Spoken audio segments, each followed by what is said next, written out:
สวัสดีครับคุณผู้ชมคุณผู้ฟังทุกท่านที่ติดตามชมช่องธรรมะธรรมดาในคลิปนี้เราจะมาฟังพระธรรมเทศนาของหลวงปู่เหรียญวรลาโภวัดอรัญญบรรพตจังหวัดหนองคายด้วยกันครับ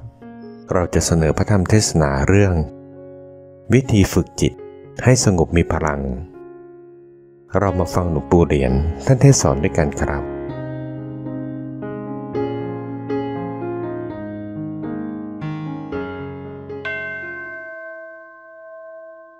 พึงพากันตั้งใจเรามาประชุมกันนี่ก็เพื่อที่จะมาฝึกหัดตั้งอกตั้งใจให้มันแน่วแน่เพราะว่าถ้าใจนี่ถ้าเราไม่ฝึกอย่างนี้แล้วมันจะไม่ค่อยตั้งมั่นอยู่ในกุศลคุณงามความดีดังนั้นเราจึงต้องมีอุบายวิธีหลายอย่างเริ่มตั้งแต่ทำบุญทำทานปัดกวาดวัดวาอารามต่างๆมาหมู่นี้นะทำความสะอาดในที่อยู่ที่อาศัยไม่ให้รกรุงรังอันหมู่นี้มันก็ล้วนแต่เป็นอุบายฝึกจิตใจทั้งนั้นแหละให้เข้าใจถ้าผู้ใดอยู่อย่างสกปรกรกรุงรังไม่เป็นระเบียบไม่สะอาดสะอ้านแสดงถึงจิตใจนั่นมันไม่ผ่องใสจิตใจมันมัวหมองมันจึงชอบสกปรกให้สังเกตดูตัวเองทุกคนแหละถ้าหากว่าจิตใจมันผ่องใสอยู่ด้วยบุญด้วยกุศลแล้วมันก็ชอบความสะอาดภายนอกไม่ชอบความสกปรกเลอะเทอะต่างๆ ไม่ว่าจะเพศใดแหละมันไม่เลือกเพศเรื่องธรรมะเมื่อมันเกิดขึ้นในจิตใจของผู้ใดแล้วทำให้ผู้นั้นเห็นความสำคัญของความประพฤติทางกายทางวาจาต้องพยายามรักษากายรักษาวาจานี่ให้มันดีสม่ำเสมอไปนี่คนเราจะรู้กันได้ว่าคนนั้นเป็นคนดีมันก็รู้ด้วยการแสดงออกทางกายทางวาจาแต่ทางภายในจิตใจไม่มีใครรู้กันได้ไม่มีใครรู้ว่าคนนั้นจิตเป็นอย่างนั้นคนนี้จิตเป็นอย่างนี้มันรู้ไม่ได้เพราะจิตนั้นไม่เป็นรูปธรรมเป็นนามธรรมมองไม่เห็นด้วยตาหนังธรรมดามองเห็นด้วยตาปัญญาเป็นอย่างนั้นดังนั้นการแสดงออกทางกายทางวาจาจึงชื่อว่าเป็นเครื่องส่อถึงจิตใจเมื่อใจดีความประพฤติทางกายการพูดทางวาจามันก็ดีอย่างนี้แหละเพราะว่ากายวาจานั้นอยู่ใต้บังคับของจิต เมื่อจิตฟุ้งซ่านแล้วการทำการพูดอะไรก็โลเลเหลวไหลพูดไม่มีหลักไม่มีฐานเลื่อยเปื่อยไปอย่างนั้นแหละคนใจลอยการกระทำการงานก็จดจ่อทำอะไรก็ไม่ค่อยสำเร็จลงได้นี่แสดงถึงจิตของคนผู้มีจิตใจเลื่อนลอยไม่หนักแน่นทุกคนได้กรวดดูจิตตัวเองเป็นอย่างนั้นไหมอย่างนี้นะแล้วอีกอย่างหนึ่งก็เป็นผู้รักษาความสัตย์ความจริงใจไว้ให้ได้ เราทำข้อปฏิบัติอันใดลงไปแล้วก็ทำให้มันจริงมันจังลงอย่างเช่นถึงเวลานั่งสมาธิภาวนาอย่างนี้ก็ต้องนั่งไม่ต้องอ้างโน้นอ้างนี้เว้นเสียแต่เจ็บป่วยมันนั่งไม่ได้ นี่เมื่อพิสูจน์ตัวตัวเองได้ว่าตนเองนั้นเคารพในความสัตย์ความจริงอยู่เช่นนี้มันก็จะเจริญไปด้วยศีลด้วยธรรมด้วยบุญกุศลบุญกุศลก็เจริญขึ้นในจิตใจ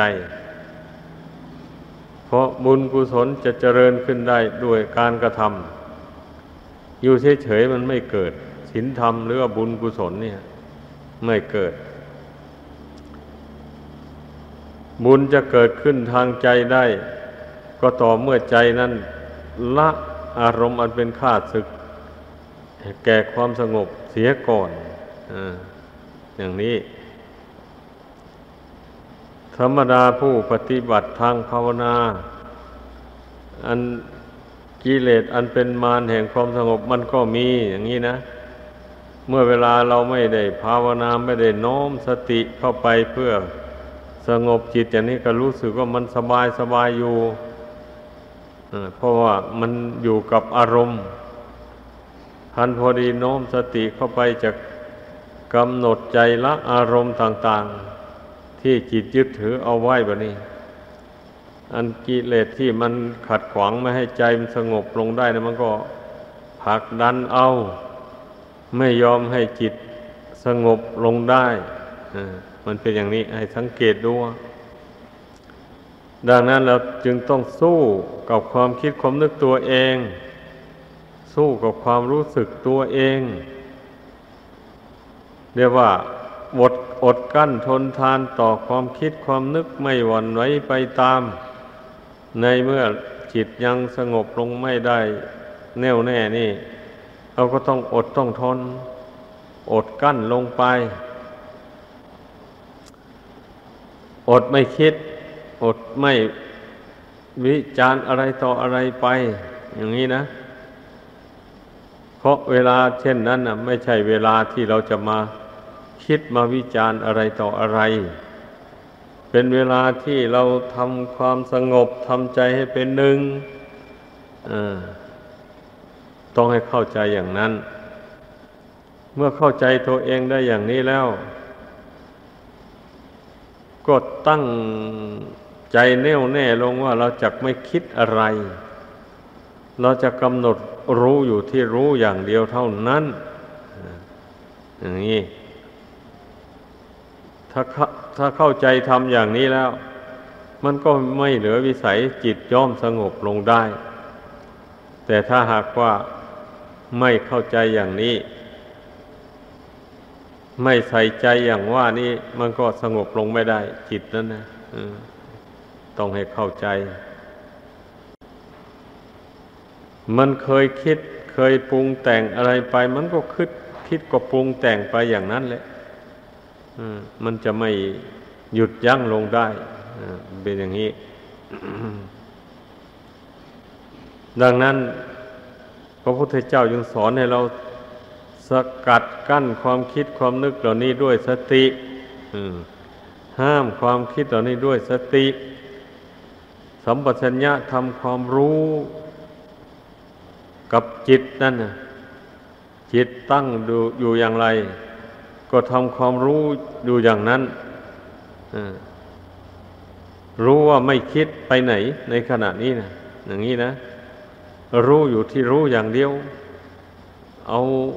ทำให้จิตเป็นหนึ่งอย่างเดียวในขณะนี้ไม่กังวลกับสิ่งใดอย่างนี้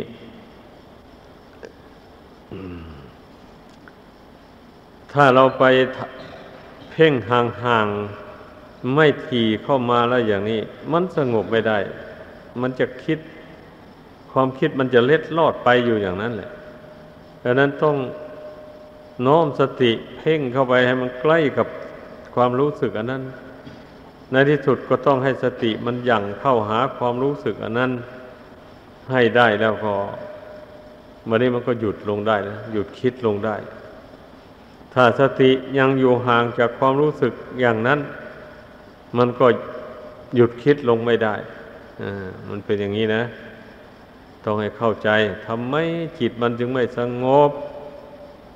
ไม่ต้องสงสัยสติมันยั่งเข้าไม่ถึงจิต อย่างเข้าไปถึงความรู้สึกอันนั้นน่ะบางทีมันก็อย่างเข้าไปอยู่หน่อยเดียวแล้วมันถอนออกมาซะ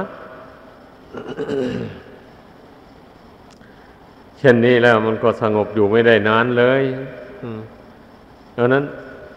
สติความระลึกได้ระลึกเข้าไปหาความรู้อันนั้นแล้วไม่ถอนออกมากำหนดรู้อยู่ที่รู้อย่างนั้นเรื่อยไปไม่หลงตามสัญญาความจำความหมายต่างๆไม่หลงไปตามมันนั่นแหละกำหนดรู้อยู่ที่รู้อย่างเดียวเพ่งอยู่นั่นแหละ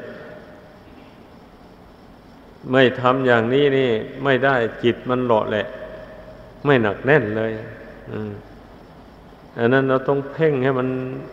เข้มแข็งเข้าไปจิตนี่มันจึงมีความหนักแน่นให้เข้าใจฌานังแปลว่าความเพ่งนี่นะนั่นแหละที่ในตำราที่พระพุทธเจ้าแสดงว่า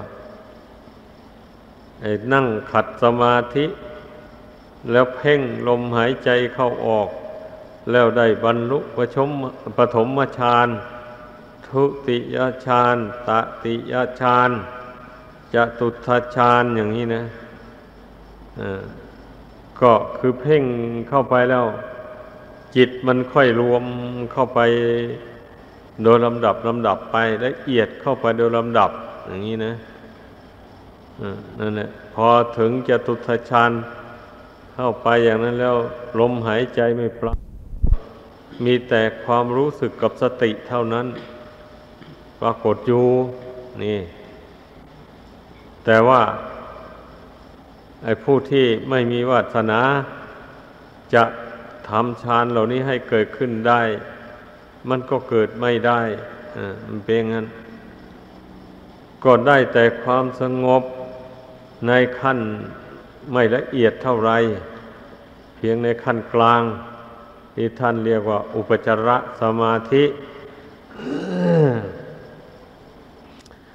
แปลว่าจิตสงบใกล้เข้าไปสู่ฌานอย่างนั้นใกล้เข้าไปสู่ฌานแต่ว่าไม่ถึงฌานเฉียดเข้าไปอย่างนี้นะ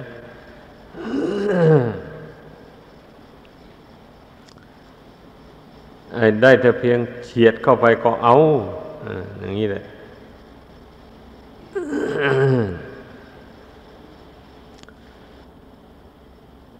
ข้อสำคัญอยู่ที่ว่าให้ใจมันตั้งมั่นลงไปเท่านั้นแหละเมื่อใจมันตั้งมั่นลงไปได้แล้วมันก็ใช้ได้ก็เจริญปัญญาได้อย่างนี้นะอันเมื่อใจไม่ตั้งมั่นแล้วมันหวั่นไหวไปตามอารมณ์ต่างๆเช่นนี้แล้วมันจะคิดอะไรไม่ได้อ่านอะไรไม่ออกเลย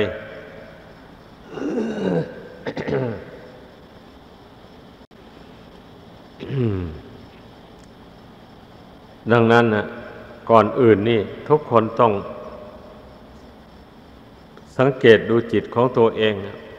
มันตั้งมั่นด้วยดีไหมหรือมันวอกแวกไปอยู่มันเลาะแหละหรือนี่นะมันอ่อนแอหรือว่าไงนี่ก็ต้องสังเกตดูจิตของตนเองเนี่ยใครจะรู้ให้ไม่ได้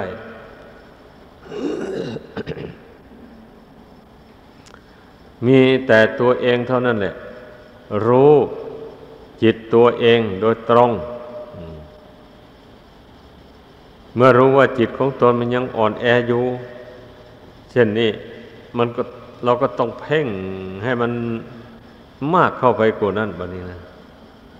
มันจะมีทุกขเวทนาอะไรเกิดขึ้นบ้างก็อดเอาทนเอาไม่ต้องหวั่นไหวมันแน่นอนแหละเมื่อเราเพ่งเข้าไปทีแรกนี่นะมันจะอึดอัดขัดข้องมันจะเกิดเวทนาอะไรขึ้นไปอย่างนั้นก่อนแหละแต่เมื่อเราไม่ถอยเราเพ่งความรู้อันนั้นอยู่ไม่ถอย นานเข้านานเข้าไอ้จิตที่มันเคยคิดฟุ้งซ่านต่างๆมันค่อยสงบลงสงบลงหยุดคิดลงไปอารมณ์ในใจที่ยึดไว้แต่ก่อนก็ค่อยระงับไปเมื่ออารมณ์ต่างๆระงับออกไปจากจิตคือความรู้สึกอันนี้แล้วมันก็ทำให้ความรู้สึกอันนี้เบาปลอดโปร่งไปเรื่อยๆไม่หนักไม่หน่วงไม่อึดอัดเหมือนแต่ทีแรกมันเป็นขั้นตอนไปอย่างนี้นะการทำสมาธิภาวนาเนี่ยถ้าหากว่าไม่รู้เท่าทุกขเวทนาสุขเวทนาที่มันเกิดขึ้นในระหว่างที่เราเพ่งอยู่นั้นมันก็รวมลงไปเป็นหนึ่งไม่ได้จิตนี่นะมันก็จะค่อยจะหวั่นไหวไปตามทุกขเวทนาสุขเวทนาอยู่อย่างนั้นแหละดังนั้นอย่าไปหวั่นไหวเมื่อเกิดทุกขเวทนาหรือสุขเวทนาอะไรขึ้นมาเราก็อดก็ทนทำความรู้เท่าว่าเวทนาทั้งหมดเหล่านี้ก็สักว่าแต่เวทนาไม่ใช่สัตว์บุคคลตัวตนเราเขาอะไรอย่างนี้นะ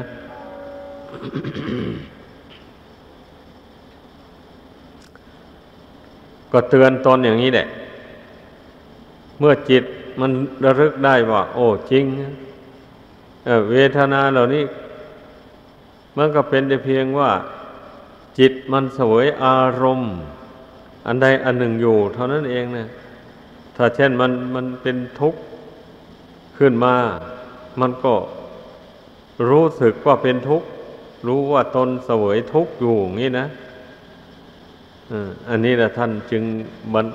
ภาษาบาลีท่านบัญญัติว่าเวทนาถ้าว่าเป็นภาษาไทยเราแปลว่าจิตเสวยอารมณ์เป็นสุขบ้างเป็นทุกข์บ้างไม่ทุกข์ไม่สุขบ้างทีนี้พระศาสดาทรงสอนให้เราระลึกได้ว่าเวทนาเหล่านี้ก็สักว่าแต่เวทนามันไม่ใช่สัตว์ไม่ใช่บุคคลตัวตนเราเขาอะไรเมื่อจิตรู้ว่าไม่ใช่ของเราของเขาแล้วมันก็ไม่หวั่นไหวทีนี้มันก็อดได้ทนได้ทนต่อร้อนทนต่อหนาวทนต่อความเจ็บความปวดต่างๆได้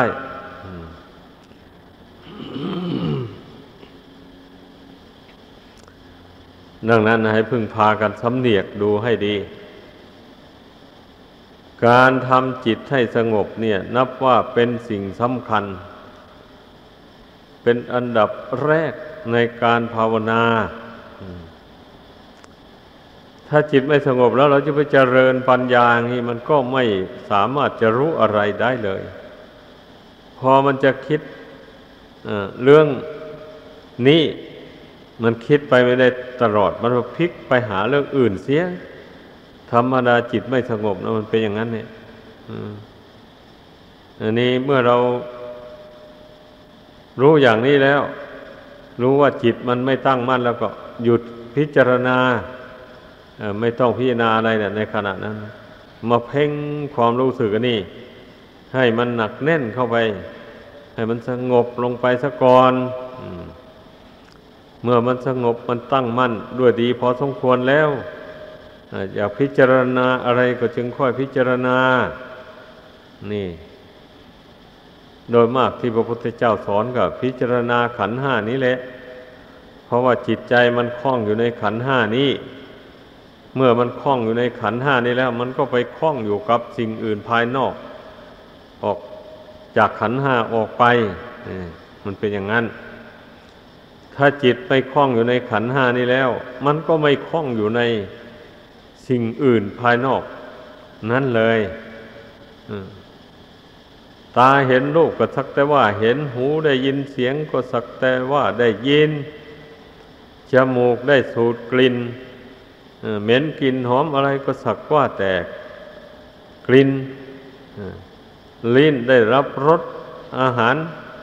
เผ็ดบ้างเค็มบ้างจืดบ้างขมบ้างหวานบ้างจิตมันก็รู้เท่าว่าสักแต่ว่าทั้งนั้นอันหมู่นี้นะไม่มีตัวตนอะไร เมื่อมันรู้อย่างนี้มันก็ไม่ยินดีไม่ยินร้ายกับรสชาติของอาหารนั้นกายได้สัมผัสเย็นร้อนอ่อนแข็งเมื่อจิตมันรู้เท่ามันได้พิจารณาอยู่เสมอแล้วมันก็ไม่ตื่นเต้นไปกับความสัมผัสนั้นร้อนมาก็ไม่ตื่นเต้นไม่เดือดร้อนไปกับความร้อนหนาวมาจิตก็ไม่หวั่นไหวไปตามความหนาว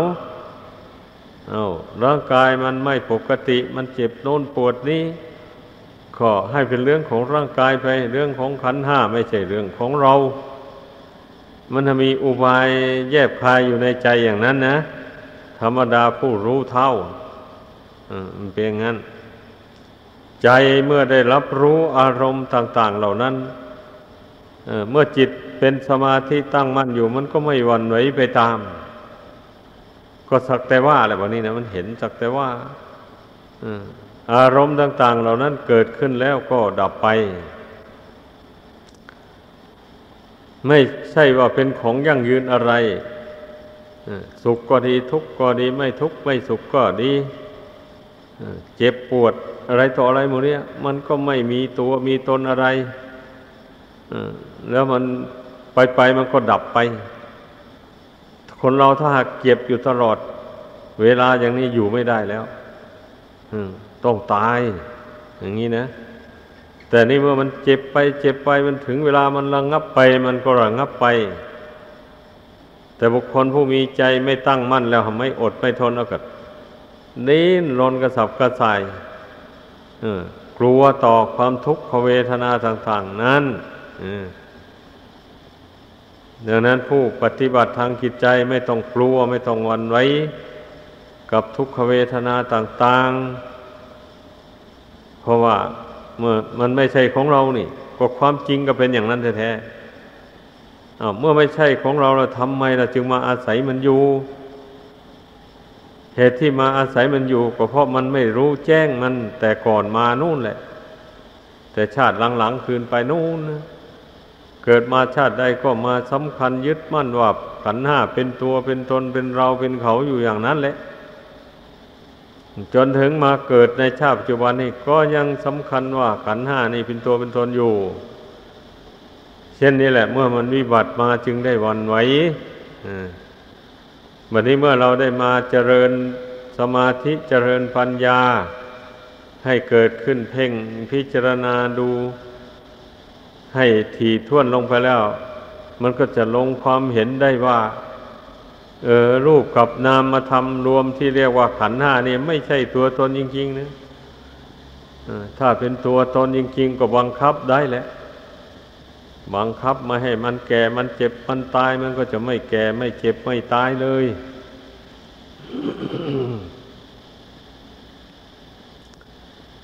เช่นนี้แล้วก็เป็นอันว่าจิตใจมันก็ไม่หวั่นไหวนะพอมันรู้แจ้งด้วยปัญญาว่าไม่ใช่ของตนแล้วมันก็ไม่หวั่นไหวนี่แหละการฝึกจิตใจก็ขอให้พากันเข้าใจฝึกไม่ให้หวั่นไหวต่อความทุกข์นี่ขั้นหนึ่งแล้วก็ฝึกหัดละตัณหาความอยากความทะเยอทะยานอยากให้ร่างกายมันเที่ยงมันยั่งยืนอยากให้ร่างกายเป็นสุขสบายตลอดไปตัณหาเหล่านี้มันเป็นข้าศึกแก่ผู้ภาวนาสมาธิขอให้เข้าใจดังนั้นเราต้องละความอยากความวิตกวิจารณ์ดังกล่าวนี้ไม่ต้องไปอยากให้มันเป็นอย่างโน้นอยากให้มันเป็นอย่างนี้เพราะถึงอยากอย่างไรมันก็ไม่เป็นไปตามความประสงค์มันไม่อยู่ในบังคับบัญชาของจิตใจได้สอนตนเข้าไปอย่างนี้แล้วก็ความอยากแล้วนั้นมันก็ระงับลงเลยเอาก็วางเฉยลงไปจะอยากให้มันหายอยากให้มันตายก็ไม่ว่าแล้วแต่เรื่องมันจะเป็นไปเมื่อมันหมดเหตุปัจจัยแล้วมันก็แตกทำลายลงรูปนามอันเนี้ยถ้าเหตุปัจจัยยังมีอยู่มันก็ยังไม่แตกไม่ดับ เราก็ทำความรู้แจ้งอย่างนี้ในใจเมื่อไปรู้แจ้งอย่างนี้แล้วมันก็ไม่หวั่นไหวแหละไม่วิตกวิจารณ์ไม่เศร้าโศกไม่เสียใจกับร่างกายสังขารอันนี้ที่มันกำลังแปรปรวนวิบัติอยู่แต่ความรู้ความเห็นภายในจิตใจมันก็จะเกิดขึ้นว่าเวลานี้ธาตุสี่ขันธ์ห้านี่มันกำลังแปรปรวนอยู่มันแปรปรวนไปหาทางแตกดับมันไม่ได้สำคัญว่าเรากำลังจะล้มจะตายกำลังป่วยหนักอยู่อย่างโน้นอย่างนี้ไม่วิตกไปอย่างนั้นเลยแบบนี้นะมันกลับความรู้สึกนึกคิดไปใหม่แต่เมื่อได้ไม่รู้แจ้งตามเป็นจริงอย่างว่านี่มันก็ต้องสำคัญว่าเรากำลังป่วยหนักเรากำลังจะตายเรากำลังเสวยทุกขเวทนาต่างๆอยู่อย่างนี้นะอะไรก็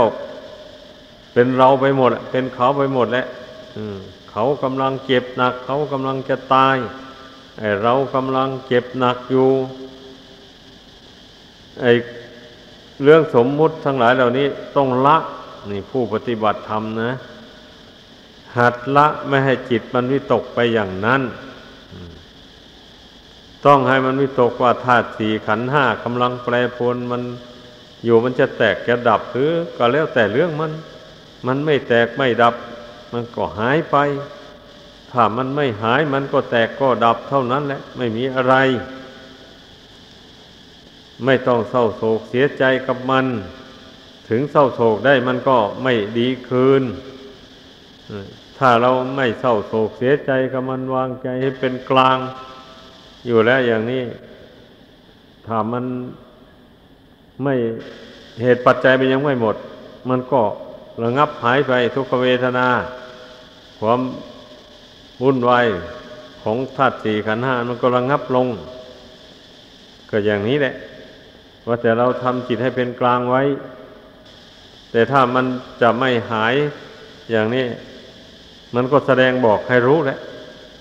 มันรู้ได้แหละคนเวลาจวนจะตายมันก็รู้ได้นี่ร่างกายอันนี้มันจะไม่ปกติได้แล้วมันจะแตกจะทำลายแล้วอย่างนี้มันก็รู้ด้วยตนเองแหละทีนั้นนะเมื่อรู้อย่างนั้นเราก็ตั้งใจให้แน่วแน่ไม่ต้องกังวลกับอะไรเลยบัดนี้นะมันร่างขันธ์ธาตุสี่ขันธ์ห้ามันจะแตกจะดับมันหวั่นไหวไปเราไม่หวั่นไหวไปตามธาตุสี่ขันธ์ห้านั้นหมายถึงจิตนี่แหละจิตนี่จะไม่หวั่นไหวไปตามธาตุสี่ขันธ์ห้านั้น ตนเองก็สอนตัวเองอยู่อย่างนี้นะถ้าหากว่าตนเองไม่เตือนตนเองอย่างนี้มันก็ชักจะหวั่นไหวไปตามแหละเมื่อยังละอุปทานในขันธ์ห้านี้ยังไม่ขาดเด็ดตรงไปดังนั้นจึงต้องอาศัยสติหรือปัญญาเนี่ยสอนจิตเลื่อยไปทีเดียวในขณะที่เจ็บหนักลงเมื่อจิตมันเห็นชอบตามปัญญาแล้วมันก็ไม่หวั่นไหวมันก็ตั้งมั่นลงไปนี่นะมันก็มีสติมีขันติความอดทนต่อทุกขเวทนาต่างๆไม่ใช่ว่ามันรู้เท่าแล้วมันจะไม่ได้สัมผัสกับทุกขเวทนา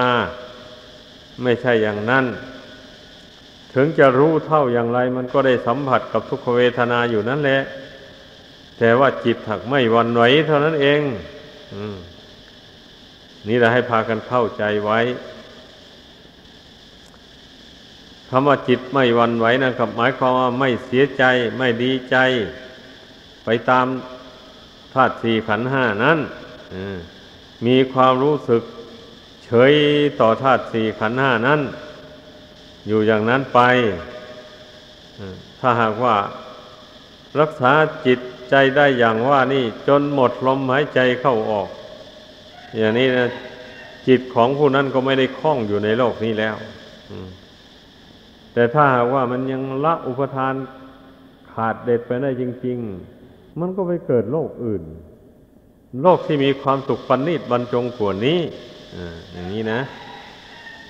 ที่ท่านกล่าวว่าสวรรค์หรือพรหมโลกนี่ก็เป็นที่อยู่ของบุคคลผู้ฝึกฝนจิตใจของตนให้ละความชั่วให้ทำความดีเกิดมีขึ้นในตนได้มากเพียงใดน้อยเพียงใดบุญกุศลอันนั้นมันก็นำดวงจิตนี่ไปเกิดในที่มีความสุขความสำราญตามอำนาจแห่งกรรมดีที่ตนสั่งสมไว้ในโลกนี้แหละดังนั้นในสวรรค์ท่านยังว่ามีเป็นชั้นๆขึ้นไปถึง6 ชั้นนี่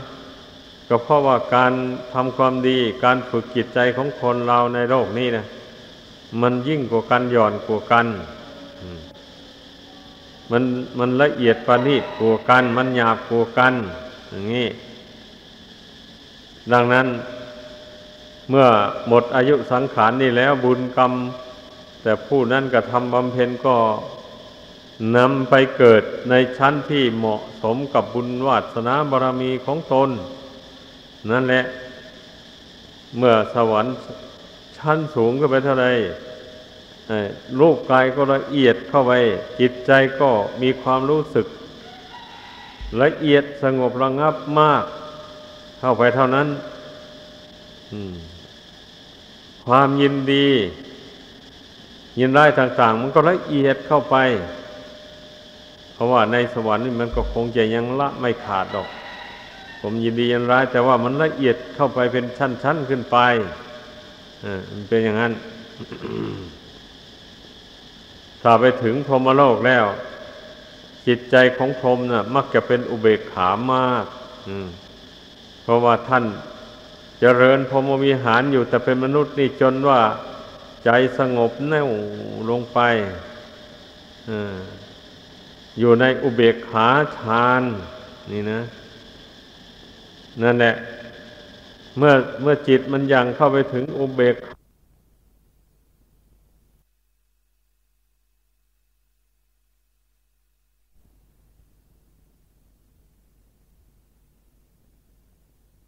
มีเพศหญิงไม่มีเพศชายเป็นเพศเดียวกันหมดเลยในพรหมโลกนะ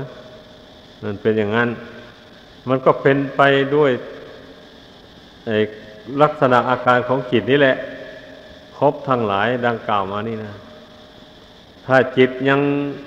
ยินดีในอารมณ์ต่าง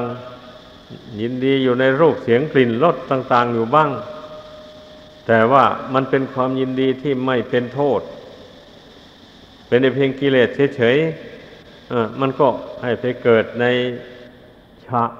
กามาวจรสวรรค์6 ชั้นดังกล่าวมานั้นถ้าว่าจิตมันละอารมณ์เหล่านั้นได้อย่างว่านั่นแหละอย่างเข้าถึงอุเบกขาไม่เสื่อมภาวนาทีไรจิตก็ยังเข้าถึงอุเบกขาเพ่งอุเบกขาอยู่อย่างนั้นแม้ออกจากสมาธิภาวนามาก็รักษาอุเบกขาจิตอันนั้นไว้ได้ไม่ให้เสื่อมนี่แหละธรรมที่จะพาไปเกิดในพรหมโลกนะถ้าเพ่งอยู่นั้นแต่ว่ายังดับรูปไม่ได้รูปสัญญานั้นยังมีอยู่แต่ว่าไม่ยินดียินร้ายกับรูปสัญญาอันนั้นแต่มันละไม่ขาดมันก็ไปเกิดเป็นรูปประพรหมอย่างนี้นะถ้ามันเพ่งรูปนั้นจนว่าระงับไปสัญญารูปสัญญาความจำหมายในรูปนั้นดับไปบัดนี้จิตนั้นเข้าถึงอรูปสัญญาคือความจำหมายไม่มีรูปความรู้สึกนั้นรู้สึกว่ารูปน้อยหนึ่งก็ไม่มีอย่างนี้นะแล้วเพ่งเข้าไปจนถึงกับว่าเห็นว่าจะว่าสัญญาก็ไม่ใช่จะว่าไม่ใช่สัญญาก็ไม่ใช่เมื่อมันเพ่งละเอียดเข้าไปอย่างนั้นมันก็จิตก็ละเอียดปานนีตเข้าไปเรื่อย ถ้าอย่างนั้นแล้วเมื่อละโลกนี้ไปแล้วก็ไปเกิดเป็นอรูปพรหมเป็นพรหมที่ไม่มีรูปมันเป็นอย่างนั้นก็มีอายุยืนเป็นกับเป็นกันไปนู่นอรูปพรหมนะท่านกล่าวไว้หลายกับเที่ยวแล้ว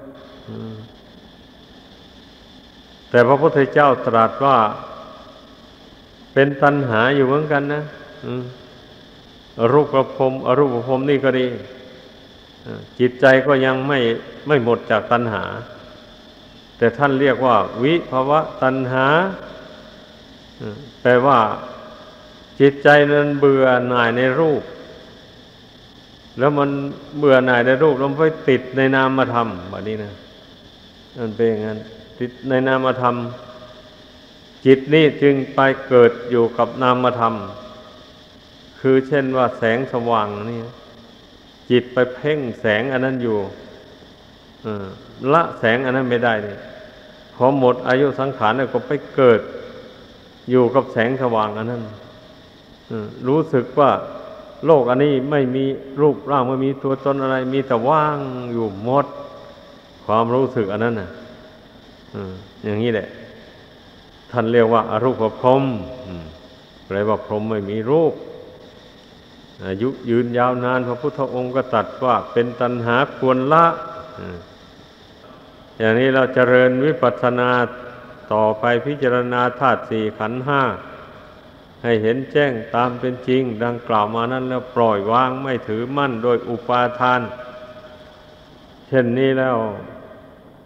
ท่านเหล่านั้นก็สามารถละอาสวะกิเลสให้ขาดจากสันดานได้โดยเอกเทศบ้างโดยสิ้นเชิงบ้างโดยเอกเทศได้แก่พระโสดาบันพระสกิทาคามีพระอนาคามีโดยสิ้นเชิงได้แก่พระอรหันต์อย่างนี้แหละไอ้การบำเพ็ญสมถะวิปัสสนาในพระพุทธศาสนานี่มีอยู่สองประเภทดังกล่าวมานี้ดังนั้นผู้ศึกษาธรรมคำสอนพระพุทธเจ้าต้องให้รู้ไว้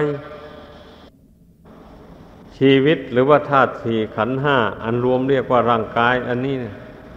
เป็นสิ่งที่ไม่ควรยึดถือว่าเป็นของเราของเขาจริงๆนั่นแหละเป็นสิ่งที่ควรปรงควรวางไม่ควรสั่งสมตัณหาความอยากเกิดในภพน้อยภพใหญ่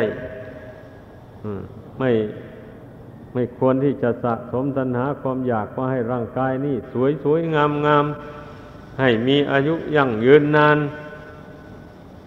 ให้ปราศจากโรคภัยไข้เจ็บต่างๆอะไรหมดนี้นะให้ตัณหาเหล่านี้ระงับให้หมดไปเลยเพราะว่าบุญกรรมตกแต่งให้มาแล้วบุญกรรมที่ตนได้ทำมาแต่ก่อนอย่างไรมาตกแต่งให้ได้อย่างไรแล้วก็ได้อย่างนั้นเลยเราจะอธิษฐานปรารถนาให้รูปกายนี่ดีขึ้นกว่าเดิมให้ยั่งยืนมั่นคงต่อไปอีกอันนี้ไม่ได้มันเป็นไปไม่ได้อย่างนี้นะต้องให้เข้าใจเมื่อเข้าใจอย่างนี้แล้วมันก็ระงับตัณหาประเภทนั้นได้ท่านเรียกว่าตัณหามันละเอียดเข้าไปกว่าตัณหาหยาบๆไอ้ตัณหาหยาบๆนั่นตัณหาความอยากอันเป็นไปในทางบาปอกุศลเพราะมันอยากเกินขอบเขตแห่งศีลธรรมไปเช่นไม่มีปัญญาที่จะหาอาหารมาเลี้ยงอัตภาพอันนี้โดยทางที่ชอบด้วยศีลได้อาศัยตัณหามีกำลังมากมันก็ยอมรับบาปรับกรรมไปฆ่าสัตว์ตัดชีวิตมาเลี้ยงอัตภาพร่างกายอันนี้ยอมไปลักไปหยิบไปฉวยเอาของผู้อื่นที่เขาไม่อยู่ที่เขาไม่ได้อนุญาตให้อย่างนี้แหละเมื่อเป็นเช่นนี้นะ ตัณหาอันนั้นนะมันก็ก่อให้เกิดบาปอกุศลขึ้นมานี่ท่านเรียกว่าตัณหายังหยาบอันนี้นะพระพุทธเจ้าทรงสอนให้ละตัณหาประเภทนี้แหละก่อนอื่นทั้งหมดเลยผู้นับถือพระพุทธศาสนานี่ไม่ควรที่จะไปรู้ตัณหาประเภทหยาบอย่างนี้เมื่อไปรู้อำนาจแก่ตัณหาเหล่านี้แล้วกรรมเวรมันก็ไม่หมดสักทีแล้วเกิดมาชาติใดก็มาสร้างบาปกรรมใส่ตัวเองเพราะตัณหาประเภทนี้ละไม่ได้อย่างนี้นะนี่แล้วบุญก็ทำแบบนี้นะนั่นเนี่ยถ้าบาปมันมีกำลังมากกว่ามันก็ฉุดคลาดจิตวิญญาณนี้ไปสู่นรกหลังจากตายจากโลกนี้ไปสู่นรกหรือบาปไม่มากพอจะไปนรกได้มันก็ไปเป็นเปรตเป็นอสุรกายเป็นสัตว์เดรัจฉานโดยลำดับไปนี่ตัณหาประเภทนี้นะมันเป็นอย่างนั้นดังนั้นพุทธศาสนิกชนน่ะควรจะเรียนรู้ตัณหาอย่างหยาบตัณหาอย่างกลางตัณหาอย่างละเอียดไม่ควรที่จะนอนหลับทับสิทธิ์อยู่เฉยๆควรที่จะภาวนาทำใจให้สงบระงับลงแล้วก็หยิบยกเอาเรื่องตัณหาต่างๆนี้มาพิจารณาให้มันรู้ให้มันเข้าใจไปโดยตลอดไปเลยดังที่อธิบายชี้แจงให้ฟังมานี่แหละตัณหาอย่างหยาบมันก็บันดาลให้คนเราไปฆ่าสัตว์ลักทรัพย์ประพฤติผิดในกามกล่าวมุสาวาทดื่มสุราเมรัยกัญชายาฝิ่นเฮโรอีนของเสพติดให้โทษต่างๆหมดนี้นะตัณหาอย่างกลางมักมารบกวนจิตใจไม่ให้สงบระงับลงได้มันเพราะว่าน้อมสติเข้าไปจะทำใจให้สงบลงตัณหาประเภทนี้มันก็มาชวนจิตให้คิดไปโน่นคิดไปนี่ขอแต่สงบลงไม่ได้นั่นแหละนี่แต่ถ้ามันคิดรักคิดชังใครมันก็ไม่ถึงกับว่าได้ไปติดต่อลงไม้ลงมือประหัตประหารผู้อื่นด้วยกำลังกายอะไรหรอกเป็นได้เพียงความคิดเฉยๆในชั้นกลางนี่นะกิเลสชั้นกลางนี่อย่างนี้แหละแล้วมันก็ทำให้เกิดความท้อแท้อ่อนแอมีแต่ง่วงเหงาหาวนอนอดย่อท้อไม่อยากทำความเพียรไม่อยากคิดไม่อยากพิจารณาอะไรอันนี้เป็นกิเลสชั้นกลางอันนี้นะอย่างนี้แล้วก็มักจะมีความจิตฟุ้งซ่านเลื่อนลอยแต่ไม่ถึงกับได้ไปทำบาปคิดฟุ้งซ่านไปเฉยๆไม่ถึงกับได้ใช้ให้กายวาจาไปทำชั่วพูดชั่วได้อย่างนี้แหละแล้วความสงสัยลังเลในเรื่องบาปบุญคุณโทษในเรื่องนรกสวรรค์พระนิพพานอะไรต่ออะไรหมดนี้มันก็สงสัยเมื่อใจสงบลงไม่ได้แล้วมันก็มีแต่สงสัยล่ำไปอย่างว่านั่นแหละนี่เรียกว่ากิเลสอย่างกลางหรือว่าตัณหาอย่างกลางก็ได้ตัณหาอย่างละเอียดก็อย่างที่แสดงมาแล้วนั่นแหละได้แก่จิตอย่างเข้าถึงฌานแล้วก็ไปติดอยู่ในรูปฌานอรูปฌานนั้นไม่ได้ถอยมาเจริญวิปัสสนาไม่ได้บำเพ็ญไตรลักษณญาณให้เกิดขึ้นในใจเหตุนั้นถึงละนามรูปอันนั้นไม่ได้มันก็จึงต้องไปเกิดตามกำลังของความดีที่กระทำภายในจิตใจดังกล่าวมาแล้วนั่นแหละเพราะฉะนั้นเนี่ยอันนี้เรียกว่าเราแสดงสู่กันฟังให้รู้ว่าการที่ปฏิบัติทางจิตใจนี่นะเมื่อดำเนินไปไม่ถูกทางมันก็ไม่ได้บรรลุมรรคผลธรรมวิเศษได้สรุปใจความแล้วนะมันเช่นอย่างไปเกิดเป็นอรูปภพอย่างนี้ ก็ติดอยู่นั่นแหละอยู่นั่นจนว่าเป็นหลายกับหลายกันนี่ตามตำราท่านกล่าวไว้เพราะอานิสงส์แห่งอรูปฌานนะไม่ได้บรรลุถึงพระนิพพานแม้พระพุทธเจ้าจะมาตรัสรู้กี่พระองค์อย่างนี้ก็ไม่สามารถที่จะมาฟังเทศน์ฟังธรรมพระพุทธเจ้าได้เลยแต่พวกพรหมที่มีรูปนี่ยังสามารถฟังธรรมคำสอนพระพุทธเจ้าได้อยู่เป็นอย่างนั้นเพราะฉะนั้นพระพุทธเจ้าจึงได้ทรงสอนว่าเมื่อทำจิตให้สงบระงับลงไปแล้วก็ให้เจริญปัญญาต่ออย่าไปติดอยู่ในแต่ความสุขอันเกิดจากความสงบอย่างเดียวเท่านั้นมันไม่เป็นทางหลุดพ้นอันนั้นนะที่มันจะหลุดจะพ้นได้ก็ต่อเมื่อเจริญปัญญาพิจารณาเห็นธาตุสี่ขันธ์ห้านี่เป็นอนิจจังทุกขังอนัตตาเป็นสิ่งที่น่าเบื่อหน้านาย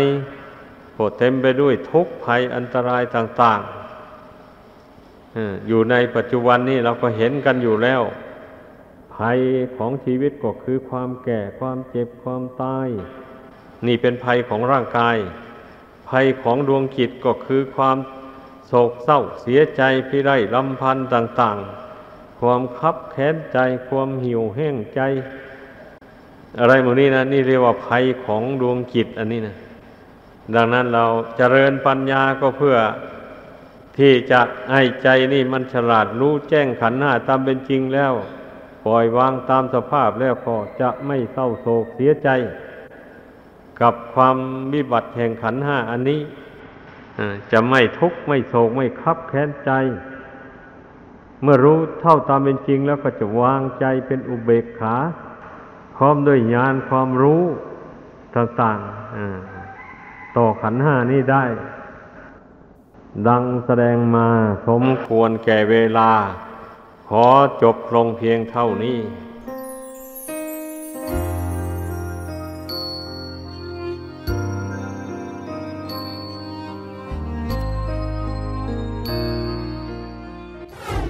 การฝึกจิตให้เข้าถึงความสงบนี้เป็นสิ่งจำเป็น